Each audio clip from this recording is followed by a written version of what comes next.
buksan aking puso't isipan, pagsalansan ay aking kinikilala. Patawarin niya aking kasalanan.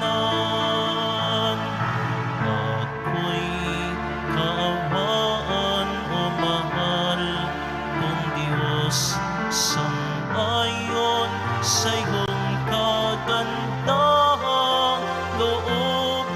Mga sala ko'y iyong linisin, ayon din sa pag-ibig mo sa akin.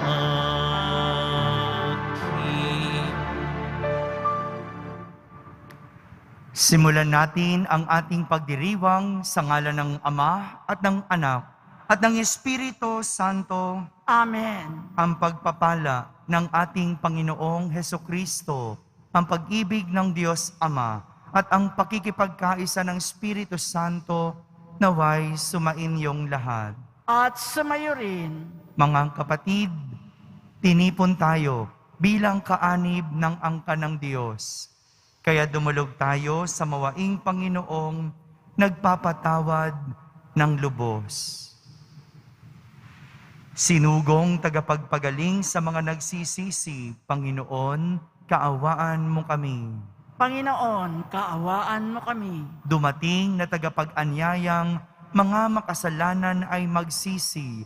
Kristo, kaawaan mo kami. Kristo, kaawaan mo kami. Nakaluklok ka sa kanan ng Diyos Ama para ipamagitan kami. Panginoon, kaawaan mo kami.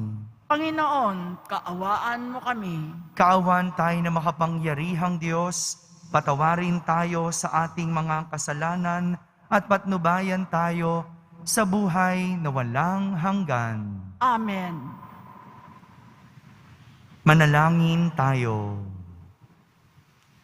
Ama naming makapangyarihan, ang mga mabubuti ay iyong ginagantimpalaan sa kanilang ginagawang kabutihan, at ang mga masasama ay iyong binibigyan ng pagkakataong makapagbagong buhay.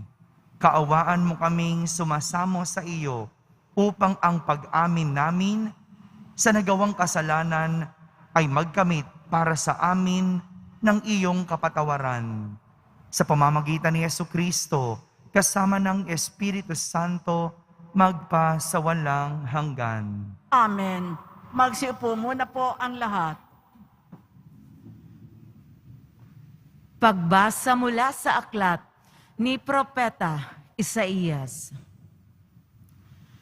Sabi ng Panginoon sa kanyang bayan, sa araw ng pagliligtas sa iyo, ay lilingapin kita at tutugunin ang paghingi mo ng saklolo. Babantayan kita at iingatan. Sa pamamagitan mo'y gagawa ako ng tipan sa mga tao. Ibabalik kita sa sariling lupain na ngayon ay walang kaayusan. Palalayain ko ang nasa bilangguan at bibigyan ng liwanag ang nasa kadiliman. Sila'y matutulad sa mga tupang nanginginain sa magandang pastulan. Hindi sila magugutom ni mauuhaw. Hindi rin daranas ng matinding init ng sikat ng araw at sa disyerto. Sapagkat papatnubayan sila noong isa na nagmamahal sa kanila. Sila'y ihahatid niya sa bukal na tubig. Gagawa ako ng lansangan sa gitna ng mga bundok, at ako'y maghahanda ng daan para siyang daanan ng aking bayan. Darating ang bayan ko buhat sa malayo, mula sa hilaga at sa kanluran, gayon din sa Cevenes sa timog. Kalangitan, umawit ka, lupa, ikaw ay magalak. Gayon din ang mga bundok, pagkat inaaliw ng Panginoon ang kanyang hinirang. Sa gitna ng hirap ay kinahabagan. Ang sabi ng mga taga-Jerusalem, pinabayaan na tayo ng Panginoon. Nakalimutan na niya tayo. Ang sagot ng Panginoon, malilimot kaya ng ina ang sarili niyang anak? Hindi kaya niya mahalin ang sanggol na iniluwal? Kung mayroon mang inang lumilimot sa kanyang bunso, ako'y hindi lilimot sa inyo kahit na sandali. Ang salita ng Diyos. Salamat sa Diyos. Pag-ibig ng Diyos ay ganap, sa tanan siya'y nahahabag. Pag-ibig ng Diyos ay ganap, sa tanan siya'y mahabag. Ang Panginoong Diyos ay puspos ng pag-ibig at lipos ng habag. Banayad magalit, ang pag-ibig niya'y hindi kumukupas. Siya ay mabuti at kahit kanino'y hindi nagtatangi. Sa kanyang nilikha, ang pagtingin niya ay mamamalagi. Pag-ibig ng Diyos ay ganap, sa tanan siya'y nahahabag. Di ka bibiguin sa mga pangako, pagkat ang Diyos ay tapat. Ang kanyang ginawa, kahit na ano ito, ay mabuting lahat. Siya'y tumutulong sa lahat ng tao na may suliranin. Yaong inaapi, inaalis niya sa pagkagupiling. Pag-ibig ng Diyos ay ganap, sa tanan siya'y nahahabag.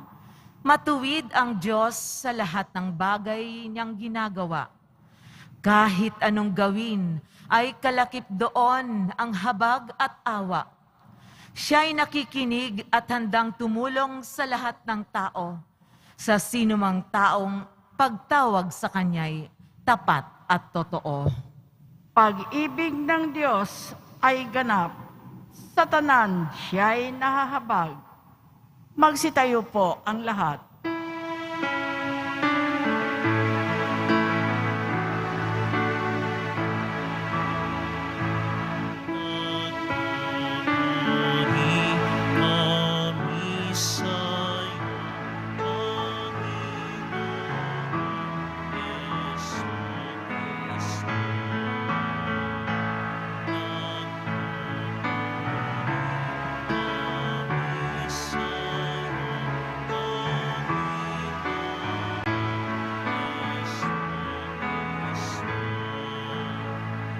Pagkabuhay, ako't buhay, nabubuhay, na sinumang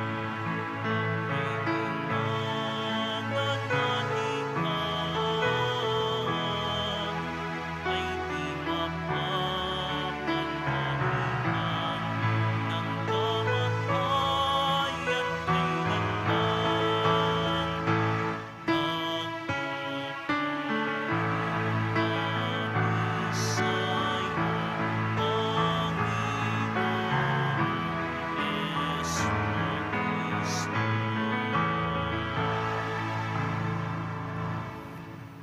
Sumainyo ang Panginoon. At sumayo rin. Ang mabuting balita ng Panginoon ayon kay San Juan. Papuri sa iyo, Panginoon.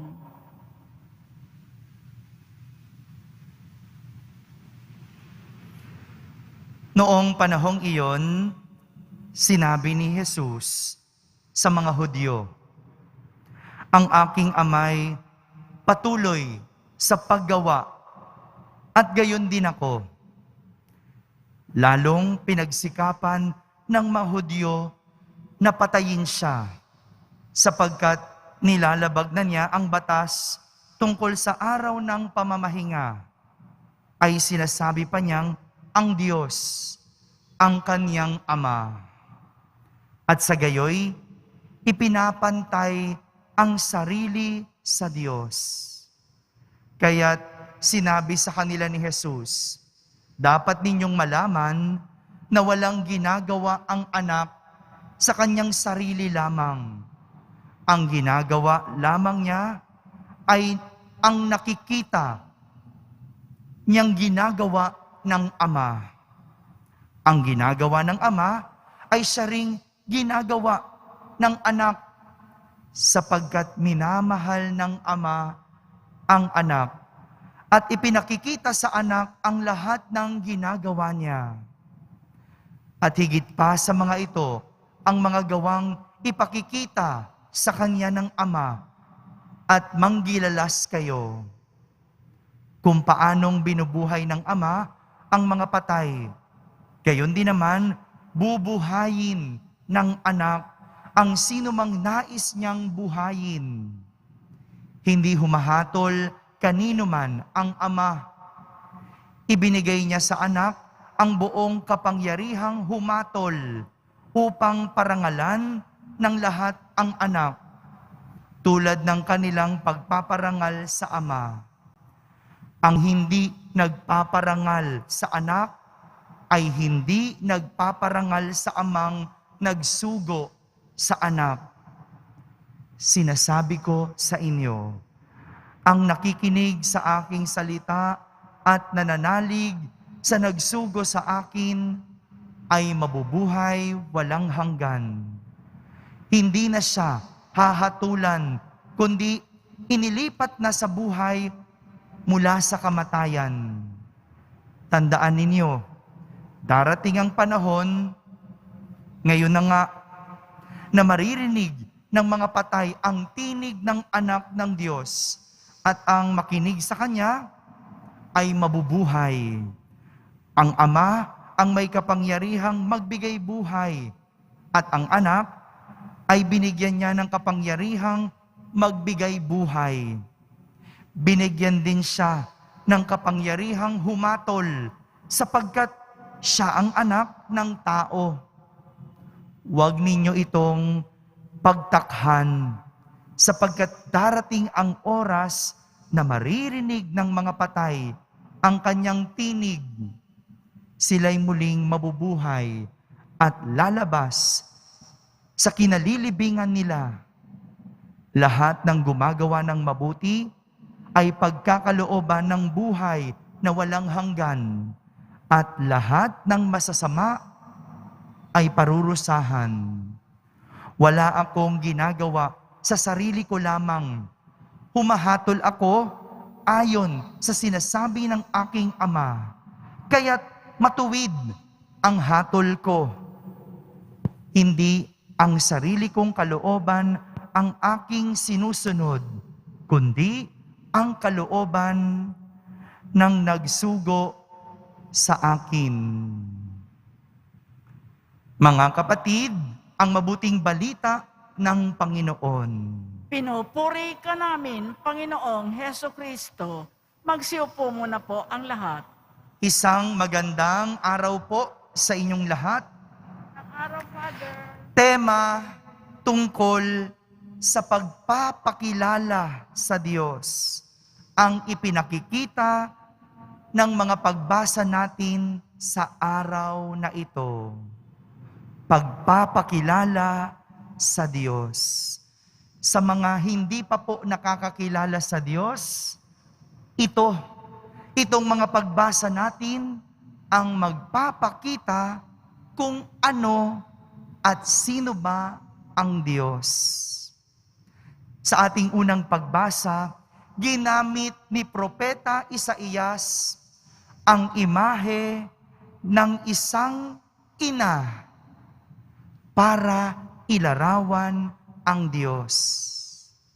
Imahe ng isang ina.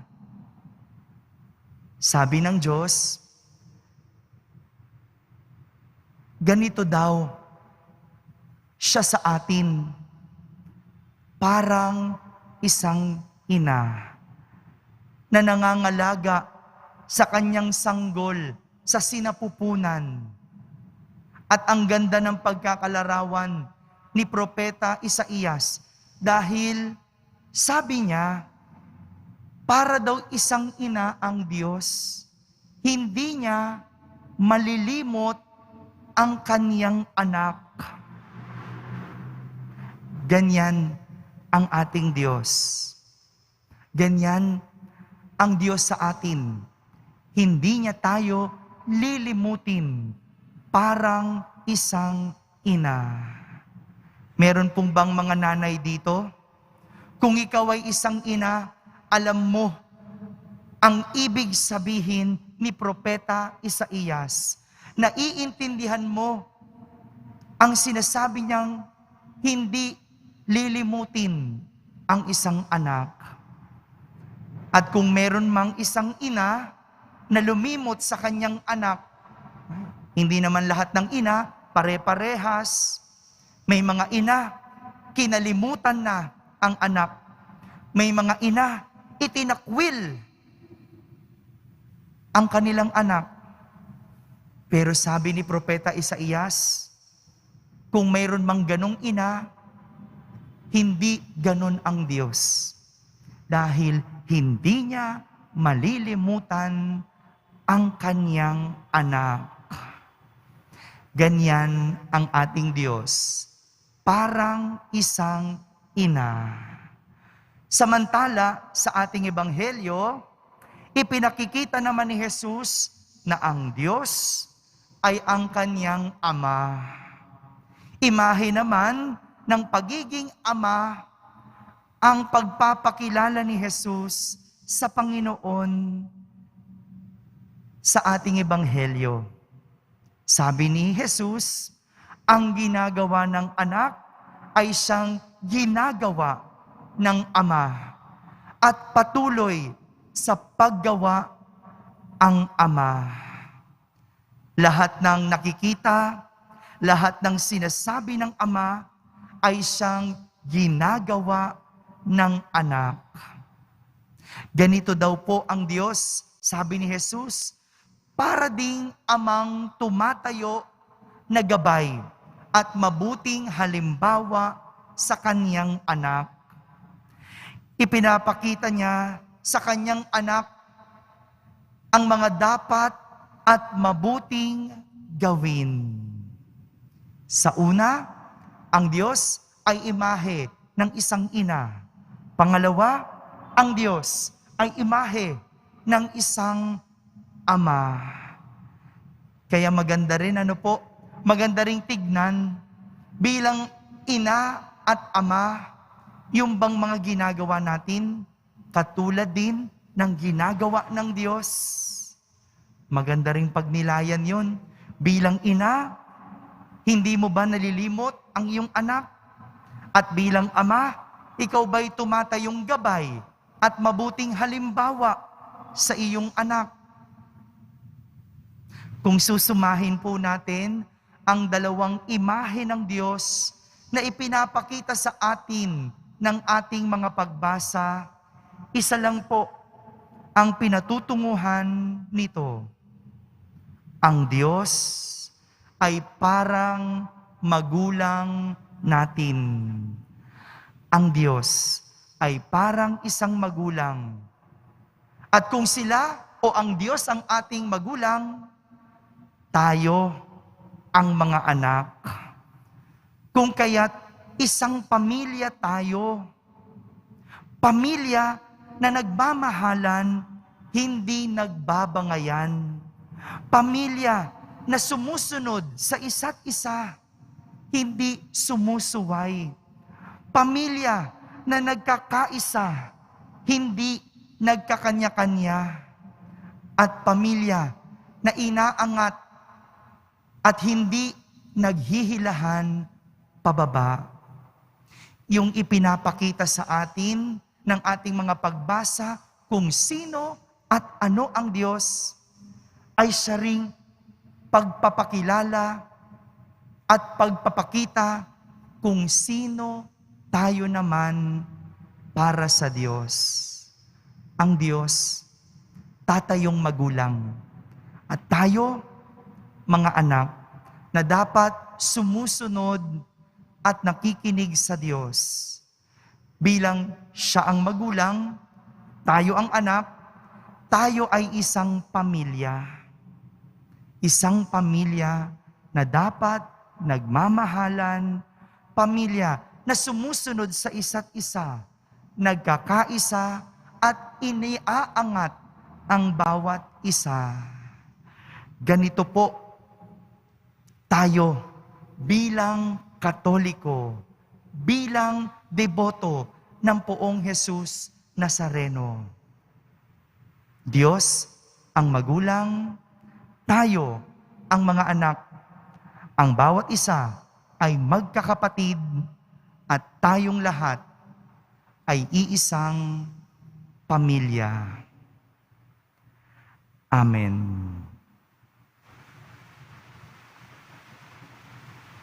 Magsitayo na po ang lahat. Minamahal kong mga kapatid, habang inilalapit natin ang ating mga kahilingan sa dambana ng Diyos, hilingin natin ang lakas at pananampalataya upang makasunod sa Kanyang kalooban. Ating sambitin sa bawat panalangin, Ama, Ikaw ang lahat sa amin. Ama, Ikaw ang lahat sa amin. Ang simbahan naway maging gabay ng kanyang mga kasapi sa daan ng kabutihan at dalhin sila sa pag-ibig ng Diyos. Manalangin tayo. Ama, Ikaw ang lahat sa amin. Atin nawang talikuran ang kasalanan ng buong puso at maging masunurin sa mga batas ng Diyos. Manalangin tayo. Ama, Ikaw ang lahat sa amin. Ang lahat ng nagdaranas ng pagsubok at pag-uusig dahil sa kanilang pananampalataya, naway magtiyaga at magtiwala sa Diyos. Manalangin tayo. Ama, Ikaw ang lahat sa amin. Atin nawang masundan ang halimbawa ni Jesus at makiayon tayo sa kalooban ng Diyos. Manalangin tayo. Ama, Ikaw ang lahat sa amin. Sa katahimikan, ating ilapit sa Diyos ang ating mga pansariling kahilingan.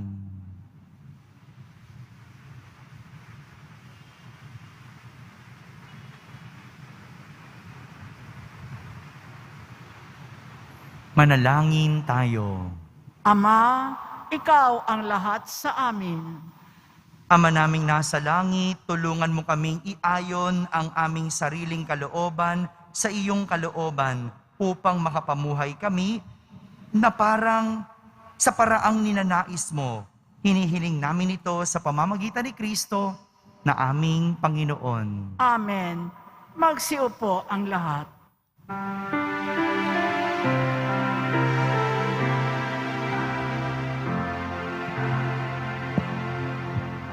Sa iyo, aming handog, ang tinapay at alak na ito, handog ng iyong bayang sumasabot, humihingi ng patawad mo.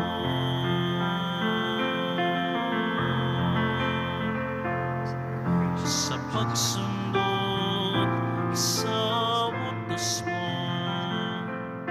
nalulugod akong labis, di masukat ang galak mo, pagkat aking iniibig. Sa'yo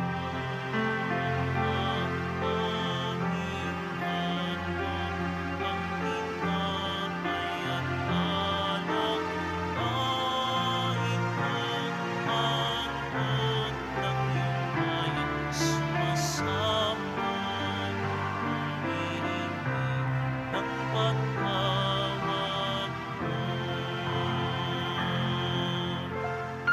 Magsitayo po ang lahat.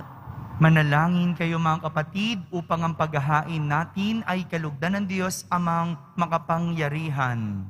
Tanggapin nawa ng Panginoon itong paghahain sa iyong mga kamay, sa kapurihan niya at karangalan, sa ating kapakinabangan at sa buong sambayanan niyang banal. Ama naming lumikha, ang paghahain ito naway maganap sa ikapagpapatawad ng mga kasalanan at sa ipagkakamit namin ng bagong buhay at kaligtasan sa pamamagitan ni Jesucristo kasama ng Espiritu Santo magpa sa walang hanggan. Amen. Sumainyo ang Panginoon. At sumaiyo rin, Itaas sa Diyos ang inyong puso at diwa. itinaas na namin sa Panginoon. Pasalamatan natin ang Panginoong ating Diyos. Marapat na siya ay pasalamatan. Ama naming makapangyarihan, tunay ngang marapat na ikaw ay aming pasalamatan sa pamamagitan ni Jesucristo na aming Panginoon.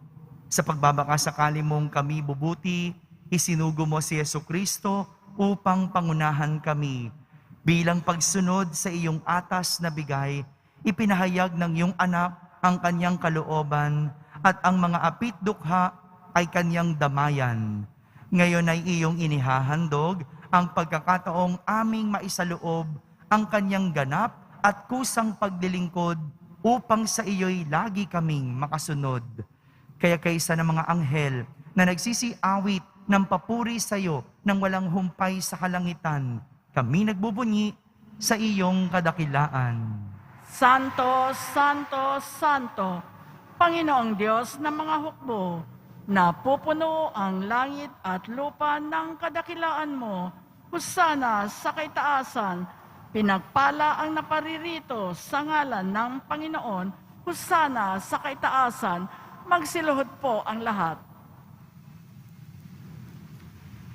Ama naming banal, ikaw ang bukal ng tanang kabanalan. Kaya't sa pamagitan ng iyong Espiritu ay gawin mong banal ang mga kaloob na ito upang para sa amin ay maging katawan at dugo ng aming Panginoong Hesukristo.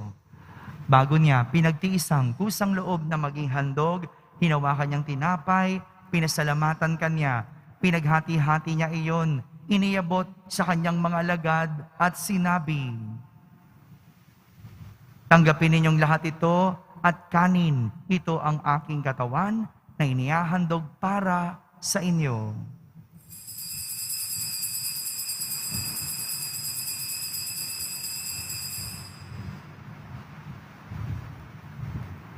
Gayon din naman, nung matapos ang hapunan, hinawakan niyang kalis, muli kanyang pinasalamatan, iniabot niyang kalis sa kanyang mga alagad at sinabi, "Tanggapin ninyong lahat ito at inumin. Ito ang kalis ng aking dugo, ng bago at walang hanggang tipan. Ang aking dugo na ibubuhos para sa inyo at para sa lahat, sa ikapagpapatawad ng mga kasalanan. Gawin ninyo ito sa pag-alaala sa akin."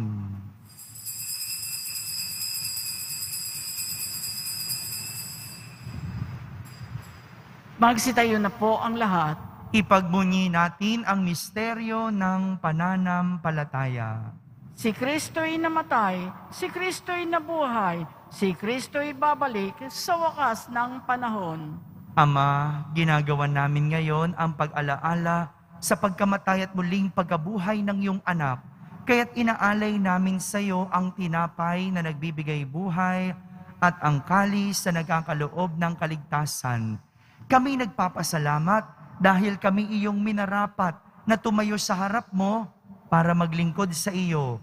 Isinasamo namin kaming magsasalo-salo sa katawan at dugo ni Kristo ay mabuklod sa pagkakaisa sa pamamagitan ng Espiritu Santo. Ama, lingapin mo ang iyong simbahang laganap sa buong daigdig. Puspusin mo kami sa pag-ibig kaysa ni Francisco na aming Papa, ni Jose na aming Obispo at ng Tanang Kaparian. Alalahanin mo rin ang mga kapatid naming nahimlay na may pag-asang sila'y muling mabubuhay. Gayon din ang lahat ng mga pumanaw. Kaawan mo sila at patuloyin sa iyong kaliwanagan. Kaawan mo at pagindapating kaming lahat na makasalo sa iyong buhay na walang wakas. Kaisa na mahal na Birheng Maria na ina ng Diyos, ng kabiyak ng puso niya si San Jose, kaysa ng mga apostol at ng lahat ng mga banal na namuhay dito sa daigdig ng kalugod-lugod sa iyo. May pagdiwang nawa namin ang pagpupuri sa kararangal mo sa pamamagitan ng iyong anak na aming Panginoong Hesukristo. Sa pamamagitan ni Kristo, kasama niya at sa Kanya, ang lahat ng parangal at papuri ay sa iyo, Diyos amang makapangyarihan, kasama ng Espiritu Santo, magpa sa walang hanggan. Amen. Bilang mga anak, tayo'y tumawag sa Diyos ng Ama namin. Ama namin, sumasalangit ka, Sambahin ang ngalan mo, mapasa amin ang kaharian mo, sundin ang loob mo dito sa lupa para nang sa langit. Bigyan mo kami ngayon ng aming kakanin sa araw-araw at patawarin mo kami sa aming mga sala para nang pagpapatawad namin sa nagkakasala sa amin at huwag mo kaming ipahintulot sa tukso at iadya mo kami sa lahat ng masama.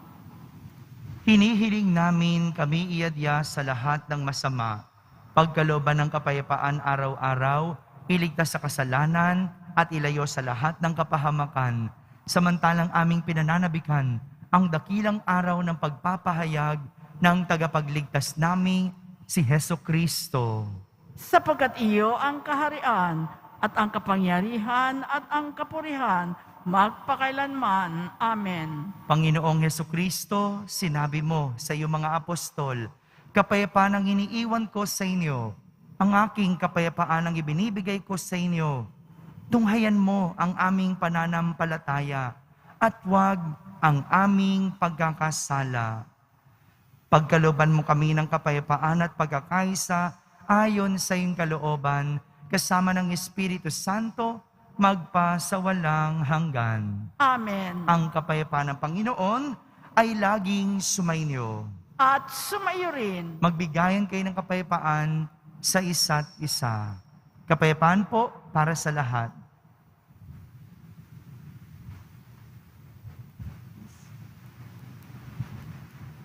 Kordero ng Diyos na nag-aalis ng mga kasalanan ng sanlibutan, maawa ka sa amin. Kordero ng Diyos na nag-aalis ng mga kasalanan ng sanlibutan, maawa ka sa amin. Kordero ng Diyos na nag-aalis ng mga kasalanan ng sanlibutan, ipagkaloob mo sa amin ang kapayapaan, magsiluhod ang lahat.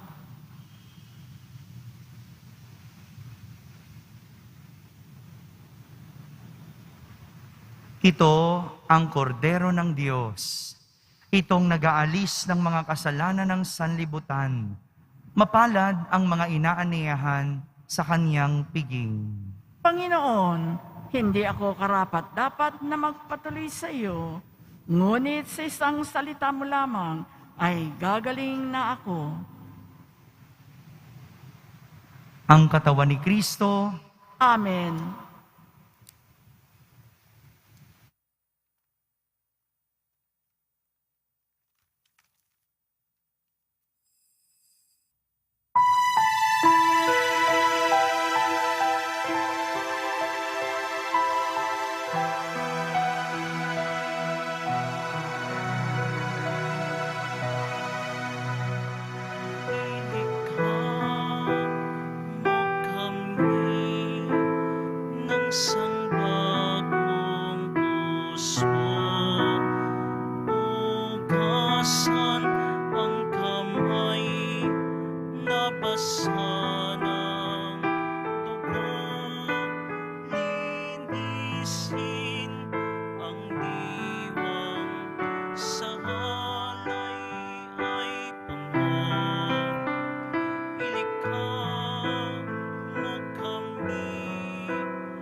Manalangin tayo. Ama naming mapagmahal, sa pagtanggap namin ng banal na pakikinabang, huwag mong ipahintulot na kami maparusahan ng iyong dinulot para sa aming kagalingan. Sa pamamagitan ni Jesucristo, kasama ng Espiritu Santo, magpasawalang hanggan. Amen. Sumainyo ang Panginoon. At sumayo rin. Pagbabasbas ng Poong Yesus Nazareno. Mahal na Poong Yesus Nazareno, inihayag mo sa pamamagitan ng krus ang walang maliw na pag-ibig ng Diyos sa sangkatauhan. Pakinggan mo ang kahilingan ng iyong angkan na nagsusumamo sa iyo. Makamtanawan nila ang inyong katugunan at tanggapin ang kasagutan na may utang na loob na tinatanaw. Basbasan din po ninyo ang lahat na may karamdaman, nahihirapan, may mga dalang imahen at dasalan. Sa pamamagitan ng bendisyon na ito, naway maalala nila ang mga pangako nila noon sa binyag, na ikaw ang kanilang iibigin at paglilingkuran bilang Panginoon, magpasawalang hanggan. Amen. At pagpalain kayo ng makapangyarihang Diyos, Ama, Anak, at Espiritu Santo. Amen. Tapos na po ang ating pagdiriwang, humayiking taglay ang pag-ibig at kapayapaan ng Poong Jesus Nazareno. Salamat sa Diyos.